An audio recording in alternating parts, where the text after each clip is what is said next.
بسم الله الرحمن الرحيم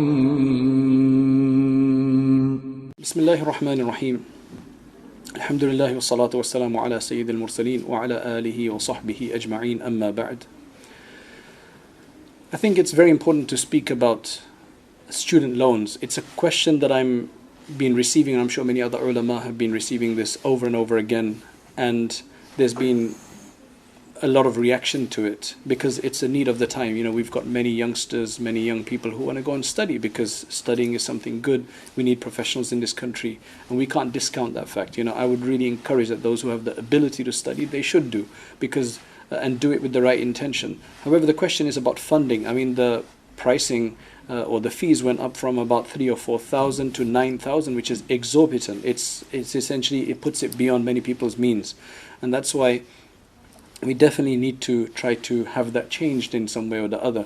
But while it is the way it is, the current system, which I've actually clarified with two great scholars, one is the Mufti of one is my teacher, the Mufti in Saharanpur. I talked to him about it, and we couldn't find any permissibility, because at the end of the day you're entering into a contract which is made between yourself and the funding body, whoever that is, that as soon as you take that loan, although you will be paid to the university and you can't take it and just spend it as you want, it has to go to the university. It's still you're assuming the liability for it. So to say that it's just going directly to somebody else, right? What are you signing off on at the end of the day? So you have to realize that there is this issue here that you're the one who's assuming liability for it, because eventually you're the one who's going to have to pay it. So you can't circumvent that problem.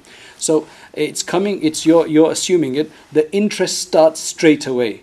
Although you don't have to pay it, but it starts accruing straight away. So one of the strategies that I had thought about was that in the years that you need to take the loan, of 3 years or 4 years of your study, in that time work and save up money and everything like that, and then as soon as you finish, before the interest kicks in, you can pay it off. But then I realized that no, the actual interest starts accruing straight away, even though you don't have to pay it.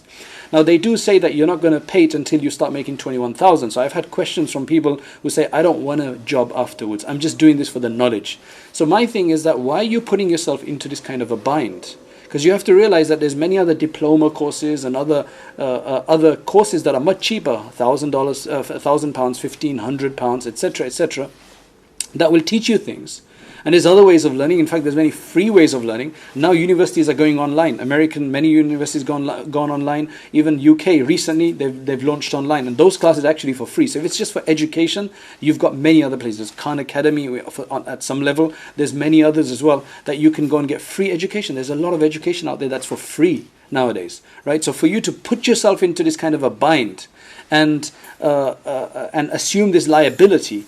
Firstly, I can't understand why somebody's going to go into this and say, I'm not going to work. If you're going to go to study, I'm assuming that you want to make more money. That's why. Otherwise, you can get any kind of menial job, right? So why would you go to study and then not want to work afterwards? What happens if you had to work? If you're forced to work, then you'd be forced to pay the interest as well. So you're still assuming that responsibility. At the end of the day, the problem here, the difficulty here, is the fact that it's interest. And the two things which Allah subhanahu wa ta'ala has not just called haram, or not just called accursed, and not just said it's bad, but has actually said that He declares war against, and one of them is interest, and the other one is to trouble one of the wali of Allah subhanahu wa ta'ala. So if Allah has gone to this level to explain this, then you can imagine how far away we need to be from this. That's why I have to be passionate about this, because that's what it is. And I have to just say, no, the other person, I clarified this, and this was with Mufti Taqi Uthmani when he came 2 years ago.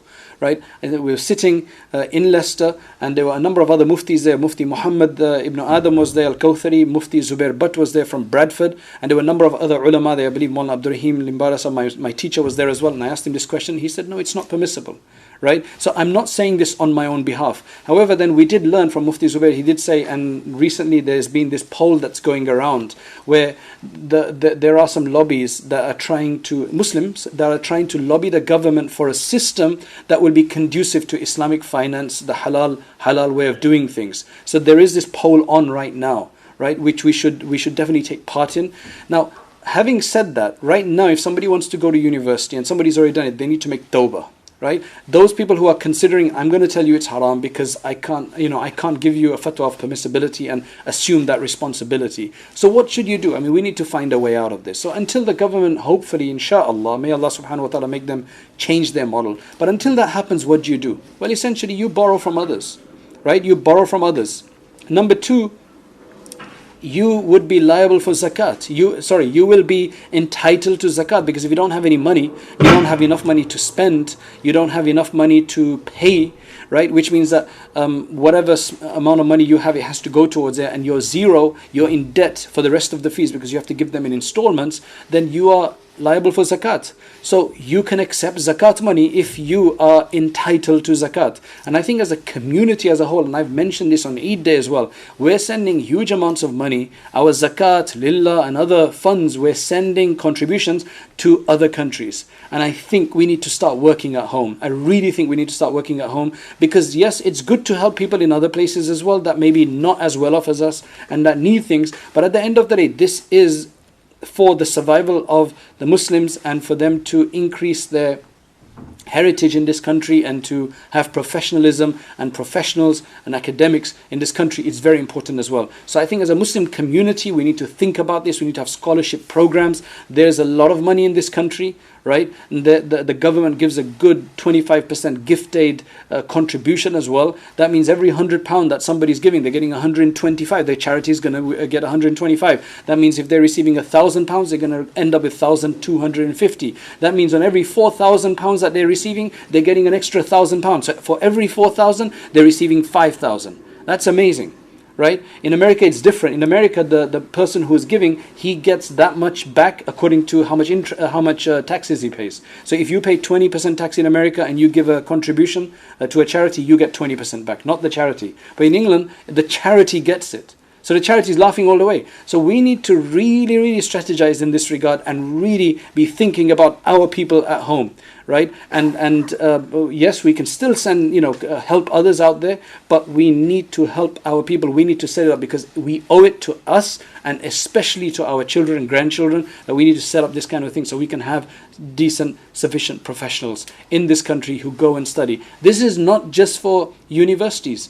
We've got alim courses, training to make people imams and ulama. There's students in these programs who don't have the money. They have to literally go by contributions. So we have this issue in this country. Don't think there's no poverty in this country. There is. Just because we got a bit of disposable income where we get our daily bread, it means we got everything. We don't. We need to really think about this. So make lots of dua to Allah subhanahu wa ta'ala that Allah bring about a change in the system. We need to lobby for it, because until we don't, nobody's going to speak on our behalf. Number one. Number two, get loans from your family and friends and then work. And number three, zakat. That's what zakat is for. You're poor, you can accept zakat. That's what it is. Take the money from the rich, give it to the poor. And we as a community need to be concerned about that, about trying to set up some kind of scholarship fund. May Allah subhanahu wa ta'ala give us a tawfiq wa akhiru da'wana and alhamdulillahi rabbil alameen.